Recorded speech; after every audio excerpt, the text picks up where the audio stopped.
تم نے وہاں کی جہنم کی آگ سے پہلے ہی اپنے لیے آگ لگا لی. نعوذ باللہ. دیکھیں دنیا داری نے ان کو کتنا برا کر دیا تھا کہ معاذ اللہ وہ جنتی جوانوں کے سردار کے لیے ایسے ایسے جملے کہہ رہے. اسی لیے کہتا ہوں، پھر کہتا ہوں، دنیا کے پیچھے مت بھاگو یار، اپنے رب سے وفا کرو، نمازوں کی پابندی کرو. یہ چہرے کا حسن، یہ جوانی کا جوش، یہ اچھل کود، یہ سارے ایک دن ختم ہو جائیں گے. یہ بڑھاپے ہمیں اور آپ کو احساس دلاتے ہیں. کل زمین پر دوڑنے والا آج سیڑھیوں پر چڑھنے سے پرہیز کرتا ہے، کیونکہ یہ بتایا جاتا ہے کہ آخر ایک دن تجھے اس دنیا سے چلا جانا ہے. ہمیشہ ہمیش کی زندگی مرنے کے بعد کی ہوگی.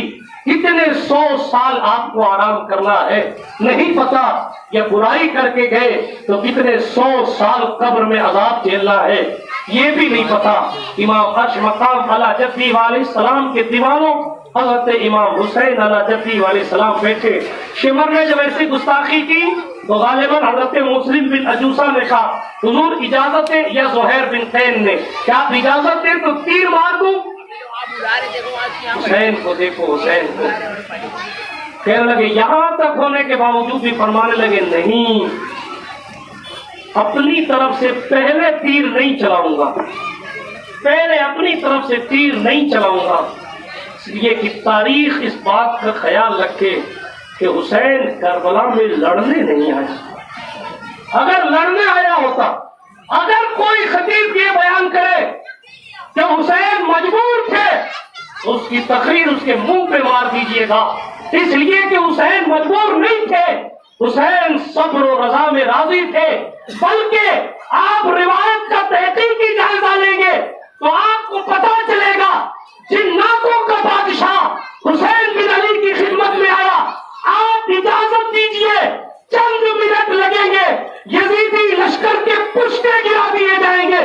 حسین نے فرمایا اگر بلانا ہی ہوتا تو آسمان سے فرشتے بلاتے نا، ہمیں تمہاری امداد کی ضرورت نہیں ہے. ہمیں تو اس یزیدیت کے چہرے سے نقاب اتارنا ہے. یزیدیت اسلام کا نقاب پہن کر، کلمے کا نقاب پہن کر، توحید کا نقاب پہن کر، نماز کا نقاب پہن کر جو لوگ غلط دین پیش کرنے کی فراق میں تھے، ان لوگوں کے چہرے سے ان کی مکاری کا نقاب ہٹانا ہے، اور اس کے لیے اپنی جان بھی دینی پڑے تو دے دی جائے.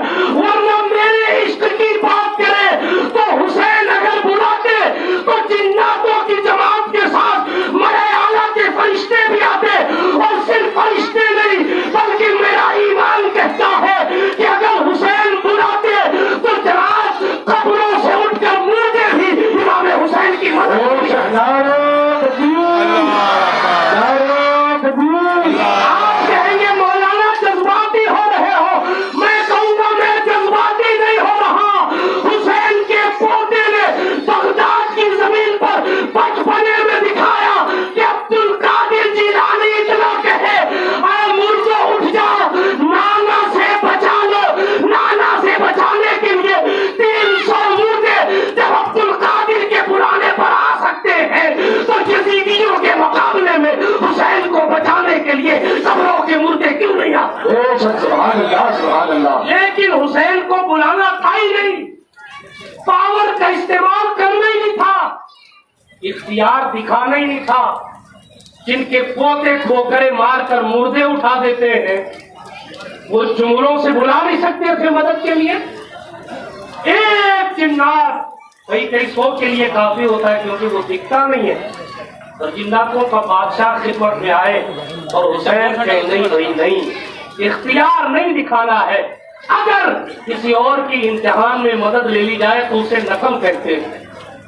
کسی اور کی امتحان میں مدد لے لی جائے تو جناب وہ نقصان کا باعث ہے. بار بار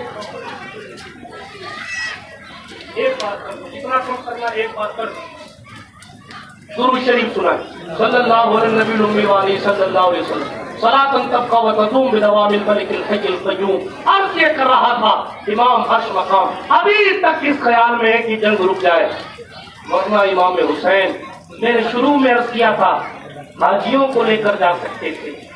امام حسین